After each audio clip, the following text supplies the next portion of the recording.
నమస్తే, welcome to our channel. నేను మీ ప్రియాంకారావు. ఒక పక్క మహానాడు అంగరంగ వైభవంగా జరుగుతుంది. అది కూడా నరేంద్ర మోడీ గారు ఏదైతే చెప్పారో డీజిల్, పెట్రోల్ ఇలాంటి వాడకాలు తగ్గించండి అని చెప్పేసి దాన్ని బేస్ చేసుకొని వర్చువల్గా వీళ్ళు కండక్ట్ చేసుకుంటున్నారు. ఇదంతా బాగుంది. మనకు తెలుసు మహానాడు అంటే అది తెలుగుదేశం నాయకులకి, కార్యకర్తలకి, వీళ్ళందరికీ అది ఎంత పెద్ద పండుగ అనేది. మరి ఇటు వైసీపీ విషయానికి వచ్చేద్దాం. మహానాడు జరుగుతున్న రోజు ఇటు ప్యారలల్గా జగన్మోహన్ రెడ్డి గారు కార్యకర్తలతో ఒక మీటింగ్ ఏర్పాటు చేశారు. ఈ మీటింగ్లో అనేక అంశాల మీద చర్చించారు. బట్ ముఖ్యంగా బయటకు వచ్చిన తర్వాత కొడాలి నాని కావచ్చు, రోజా కావచ్చు, వీళ్ళు చేసిన కామెంట్స్ చూస్తుంటుంటే ఎలా అనుకోవాలి? నిజంగా మహానాడు నాని గారు చెప్పినట్టు ఇటు జగన్మోహన్ రెడ్డి గారు మీటింగ్ పెట్టగానే మహానాడు గాలికి ఎగిరిపోయిందా? మహానాడు జరిగే దగ్గర రికార్డింగ్ డాన్స్ వేస్తున్నారా? దీని మీద డిస్కస్ చేద్దాం. మనతో పాటు టీడీపీ సీనియర్ నాయకులు కంచర్ల విజయభాస్కర్ గారు ఉన్నారు. ఆయనతో మాట్లాడదాం. నమస్కారం సార్. నమస్కారం అండి. సార్, మీ అనుభవంలో అంటే మీరు పెద్ద ఎన్టీఆర్ గారు అన్నగారి దగ్గర నుండి మీరు ఉన్నారు కాబట్టి మహానాడు అంటే ఇది పెద్ద పండుగ తెలుగు తమ్ముళ్ళందరికీ. ఇదే మహానాడు గురించి వైసీపీ వాళ్ళు చేసిన కామెంట్స్ ఏంటి? కొడాలి నాని గారు అంటారు ఇక్కడ జగన్మోహన్ రెడ్డి గారు మీటింగ్ పెట్టగానే ఇక్కడ మహానాడు గాలికి ఎగిరిపోయింది అని. రోజా గారు అంటారు మహానాడు పెట్టి అక్కడ డాన్స్లు వేస్తున్నారంటే పక్కన స్పీచ్ చేస్తున్నంటే ఏంటి రికార్డింగ్ డాన్స్లు వేస్తున్నారని చెప్పి క్వశ్చన్ అడుగుతూ రాష్ట్రంలో అనేక సమస్యలు ఉంటే ఇవన్నీ పక్కన పడేసి మీరు ఆడుతూ పాడుతూ ఎంజాయ్ చేస్తున్నారు, ఇదేనా మీ పాలన అని చెప్పేసి అడుగుతున్నారు. మీరేమంటారు? ఏమ్మా రోజా గారు, మీరు తెలుగుదేశం పార్టీతో మీరు రాజకీయ జన్మ ప్రారంభమైంది. మీరు తెలుగుదేశం పార్టీలో చాలా కాలం ఉన్నారు. అసెంబ్లీకి కూడా పోటీ చేశారు, ఓడిపోయారు. మీరు మహానాడులు చూశారు తెలుగుదేశం పార్టీలో ఉండి. మరి మీరు చూసిన మహానాడులో ఏమైనా రికార్డింగ్ డ్యాన్స్లు ఉన్నాయమ్మా? దానికి సమాధానం చెప్పగలవా? ఎందుకమ్మా నోటుకొచ్చింది మాట్లాడి సమాజాన్ని తప్పుదారి పట్టించడం? కాస్త సత్ప్రవర్తన ఉండాలా? రోజా గారు మాట్లాడుతుంటే చక్కగా మాట్లాడుతుంది, ఉన్న విశేషాలు మాట్లాడుతుందని నలుగురు మీ ఆడియో వీడియోలు చూసేటట్టు ఉండాలి. అలా కాకుండా సభ్యతా సంస్కారం లేకుండా నీలాహునందలేసి ప్రజలను అయోమయానికి గురి చేయడం ఎందుకమ్మా? నువ్వు తెలుగుదేశం పార్టీలోనే పూడి పోసుకున్న విషయం ప్రజలకు తెలియదా? అంత వాళ్ళ ప్రజల విజ్ఞతని మీరు మీ జగన్మోహన్ రెడ్డి అనుకో మీరందరూ ప్రజల్ని అజ్ఞానులుగా ప్రజలకి మతిమరుపు ఉంటుందని అనుకుంటున్నారా ఏంటి?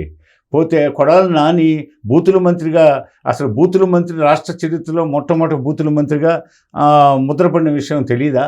మరి ఏమయ్యా కొడాలి నాన్నగారు, తెలుగుదేశం పార్టీ అధికారంలో రాగానే నువ్వు ఎటుపోయావు? అసలు పోతే అసలుకి ఆ పార్టీల్లో నీ బదులు ఇంకెవరినో ఇన్ఛార్జిగా గుడివాడికి వేస్తారని చెప్పి వదంతులు గడివచ్చే నువ్వు కొంతకాలం అజ్ఞాతంలో పోయావు. ఎక్కడున్నావో తెలియని పరిస్థితి.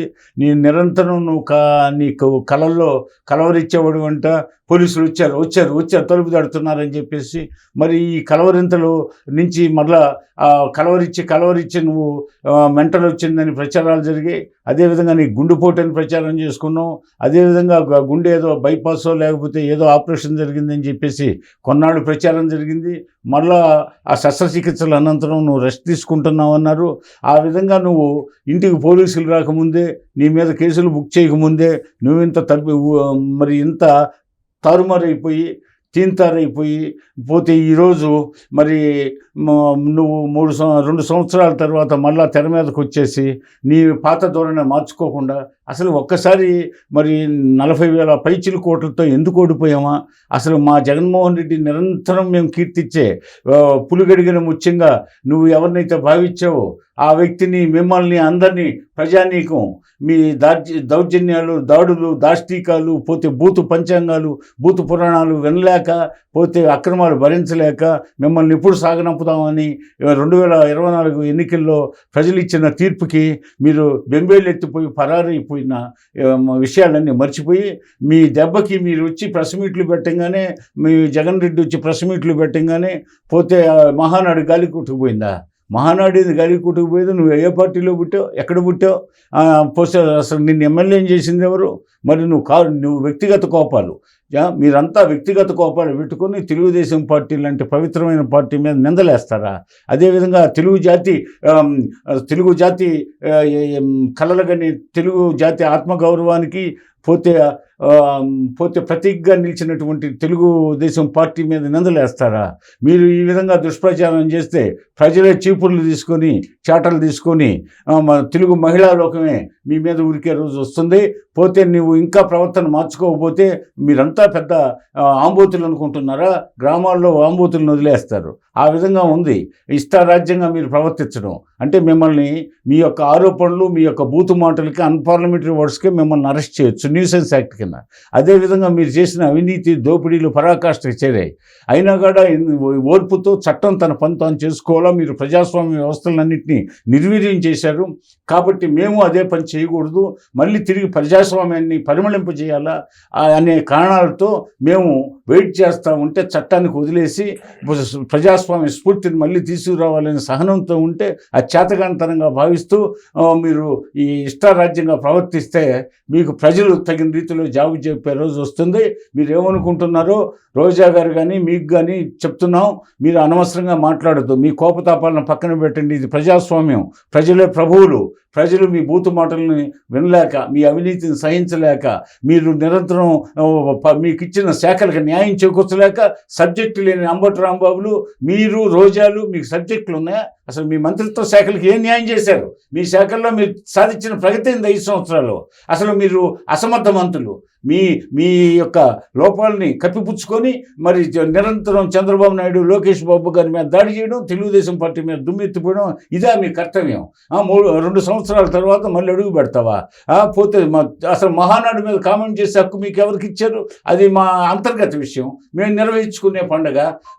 మా పండుగలో, మా మహానాడు పండుగలో మేము ఇంకా సాంప్రదాయాలకి పోకుండా మేము ఈరోజు అకస్మాత్తుగా అనూహ్యంగా ఏర్పడిన పశ్చిమాసియా సంక్షోభాన్ని దృష్టిలో పెట్టుకొని మేము మరి మొత్తం ఇంధనాన్ని పొదుపు చేయాలనే ఉద్దేశంతో మా మహానాడికి లక్షలాది వాహనాలు, అటు 4 వీలర్స్ కానీ 2 వీలర్స్ కానీ లక్షలాదిగా వస్తాయి. కాబట్టి కొన్ని కోట్ల లీటర్ల ఇంధనాన్ని పొదుపు చేయాలనే ఉద్దేశంతో మేము మా మహానాడిని పక్కన పెట్టి మేము ఈ వర్చువల్గా మా హైబ్రిడ్ విధానంలో డిజిటల్ పద్ధతిలో జరుపుకుంటాం. మహానాడు చూసి నిన్న మొదటి రోజు జరిగినటువంటి డిజిటల్ మహానాడులో 7.5 లక్షలకు పైగా హాజరయ్యారు.